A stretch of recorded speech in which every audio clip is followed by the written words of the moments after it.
The Hall of Judgment was larger than any human city square Elias Wren had ever seen. Its ceiling curved like the inside of a hollow planet, glowing with soft red light that pulsed in slow rhythm, as if the structure itself were alive. Thousands of Varkins sat in rising tiers, their tall, armored bodies still and silent. Their eyes, dark and unblinking, focused on the center platform. Elias stood there with his hands restrained, calm on the outside, though his mind was fully awake. He had learned quickly that fear was a language the Varkin understood well. Silence, however, made them uneasy. He was not supposed to be here. Elias was a human envoy sent to negotiate safe trade routes between Earth and the outer systems. Humanity was still new to the galactic stage. Strong, yes, but careful, curious. They had learned that the universe was not kind to those who rushed forward without understanding the rules.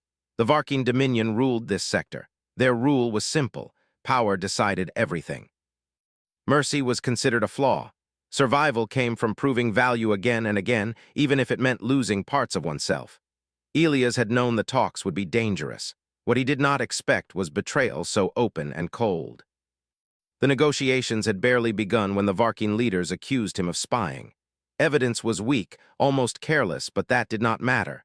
They wanted to see how humans responded under pressure, whether they bent, broke, or fought. So they placed him here not as a victim, but as an audience. A trial was about to begin. Two figures were brought forward by guards. One was tall, her frame thin but proud despite the heavy restraints.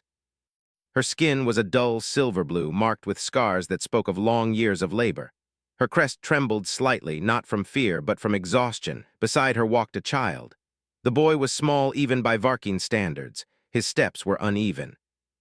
One of his hands clutched the edge of his mother's garment, as if letting go might cause him to disappear. His eyes darted around the vast hall, unable to understand why so many powerful beings were staring at him. Elias felt something tighten in his chest. He had seen many worlds, many customs. He had witnessed cruelty before, but something about a child standing in a place built for judgment stirred a deep, quiet anger inside him. A voice echoed through the hall, amplified by unseen technology.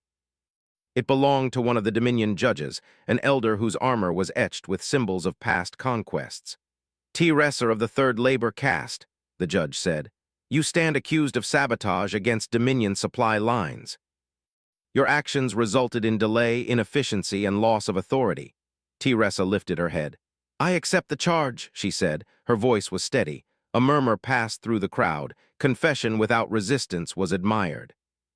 "And the child?" the judge asked, turning his gaze to the boy. T-Ressa's body shifted slightly, placing herself between the judge and her son. "He acted under my command. He did not understand." The judge tilted his head. "Understanding is not required for guilt." Elias watched as the crowd leaned forward. This was not a search for truth. This was performance. "The law is clear," the judge continued. "Sabotage demands punishment. However, the Dominion allows choice." At that word choice, the hall grew quieter. "One life may be spared. One may be taken. You may choose." The boy looked up at his mother, confusion clouding his young face. He did not cry. He did not speak. He only waited. Elias felt his hands curl into fists. He understood now.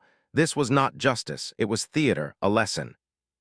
A reminder of who held power. T-Ressa did not hesitate. She stepped forward, lowering herself onto one knee. The sound echoed through the hall. "Take me," she said. "Let him live." Gasps rippled through the audience, followed by approval. This was the expected answer. The honorable answer, the correct answer. The judge's eyes turned briefly toward Elias. "Human," he said. "Observe." Elias met the judge's gaze without looking away. "Your species seeks alliance," the judge continued. "You claim to value life. Here is an opportunity to demonstrate resolve. Carry out the sentence." The restraints on Elias' wrists loosened slightly. Not enough to free him, but enough to remind him that he was being given a role. The message was clear. Hurt her, and humanity would be taken seriously. Refuse and Earth would be labeled weak. Elias took a slow breath. The hall waited. In all his training, Elias had been taught to read a room, to find compromise, to protect human interests. He had been prepared for threats, manipulation, even death. He had not been prepared to be asked to destroy a mother in front of her child. He looked at T-Ressa. Her eyes met his.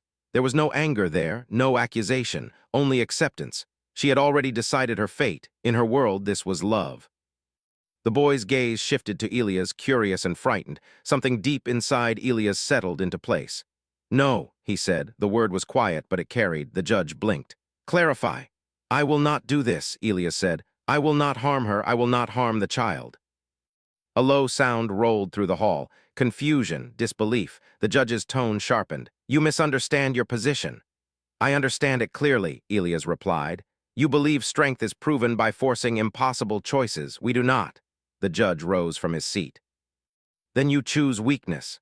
Elias shook his head. "No, I choose responsibility." He stepped forward, placing himself between Teresa and the guards. His heart pounded, but his voice remained steady. "If someone must suffer to satisfy your laws," he said, "then it should be me." Silence fell so heavy it felt physical. The crowd stared. This was not part of the script. Teresa's crest lifted slightly. "Human," she said softly, "you do not need to—" "Yes," Elias said without looking back at her. "I do." The judge studied him for a long moment. "You would offer your life for one not of your species?" Elias nodded. "For two lives, for a system that should never ask this question again." The judge turned away, conferring with other elders in low, rapid tones. The hall buzzed with tension. Finally, the judge spoke again. "This trial is suspended," he announced. "The human is removed for evaluation." Guards moved forward. This time their grips were firmer.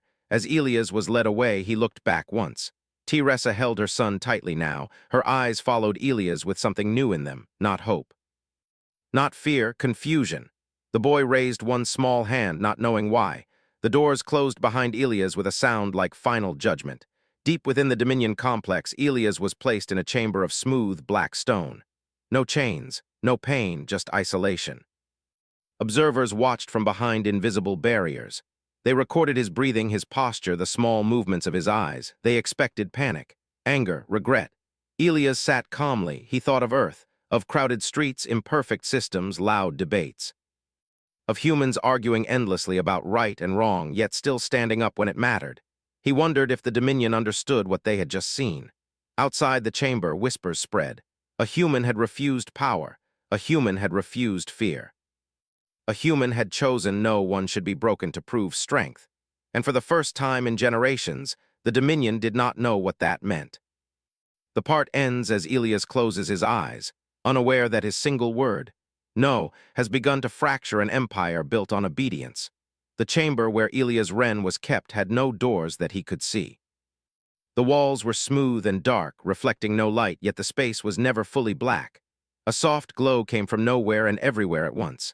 Time passed slowly, measured only by Elias' breathing and the quiet rhythm of his thoughts. He was not afraid. That surprised even him. He had expected fear to come after the doors closed, after the silence settled. Instead, what he felt was clarity. He knew he had crossed a line that could not be undone. Whatever happened next, the Dominion would never see humans the same way again. Beyond the walls, unseen observers watched carefully. The Varkin were experts at reading weakness. They looked for shaking hands, rapid breaths, signs of regret. They found none. Elias sat with his back straight, hands resting on his knees, eyes open and calm. "This is not logical," one observer said quietly. Another replied, "He sacrificed leverage. He offered himself. That is not dominance." Or, a third voice said slowly, "It is a form of dominance we do not understand." The elders gathered hours later in a circular chamber above the city.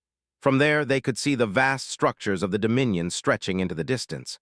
For centuries, their rule had been unquestioned. Now something small had shifted. "A single human refuses a lawful command," one elder said. "This should not matter." "It does," another replied. "Already the labor sectors are talking." Reports appeared on glowing panels, minor delays, workers asking questions, guards hesitating before enforcing punishment. "These are coincidences," the first elder insisted. "Are they?" asked the judge who had overseen the trial. "The human was meant to demonstrate obedience or defiance. Instead, he demonstrated something else." "What?" an elder demanded. The judge paused, choice without fear. Below in the lower levels of the city, Teresa sat in a narrow living space holding her son. He slept now, exhausted from fear and confusion. She did not sleep.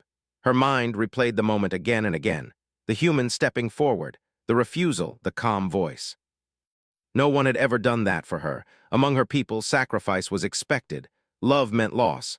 Yet the human had treated her life as equal to his own without hesitation. When guards arrived at her door, she did not resist. She expected punishment. Instead, they told her to wait. That had never happened before. In the following cycles, Elias was brought into conversation rooms filled with Dominion analysts. They asked him questions again and again, changing tone, wording, intent. Why did you refuse? Why did you value a non-human child? Why offer yourself? Elias answered honestly every time. Because no system that demands suffering to prove order deserves obedience, he said. Because strength without restraint destroys itself.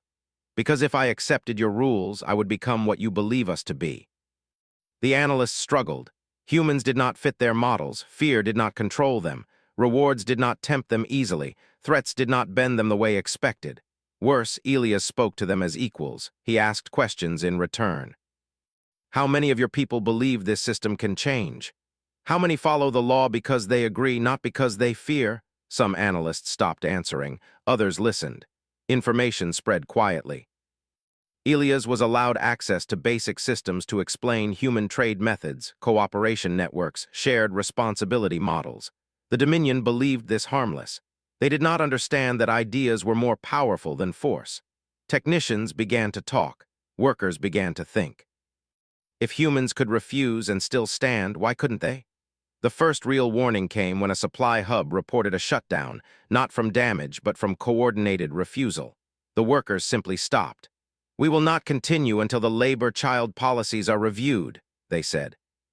The elders were stunned. Fear had always worked. They ordered Elias brought before them again. He stood in the great chamber, free of restraints this time. The difference was not lost on anyone. You have disrupted order, the judge said. Elias nodded. Order built on suffering always breaks eventually. You manipulate, an elder accused. I speak, Elias replied. People choose what to do with truth. The judge studied him. If we release the laborer and her child, will this unrest end? Elias shook his head. This is bigger than them now. Silence followed. What do you want? The elder asked. Elias did not smile. Nothing for myself, only that you stop forcing people to choose who deserves to live. The elders withdrew to debate. Hours passed. In the lower city, guards stepped aside as crowds gathered, not angry but hopeful. They waited. At last, the elders returned. The laborer Teresa and her child will be released, the judge announced. Their sentence is void. A quiet sound rose through the chamber. Not celebration, relief. And the human? An elder asked. The judge turned to Elias. You are free to leave, but know this, your actions have consequences. Elias met his gaze. So do yours. When Elias stepped into the open air of the Dominion city, he saw Teresa waiting. She held her son's hand tightly, her crest lowered in respect. You changed everything, she said softly. Elias shook his head. You did, I only said no. Her son looked up at Elias. You didn't hurt her, the boy said. No, Elias replied gently. I won't ever. As the human ship departed the Dominion space, reports continued to arrive, reforms discussed, laws questioned, power shifting.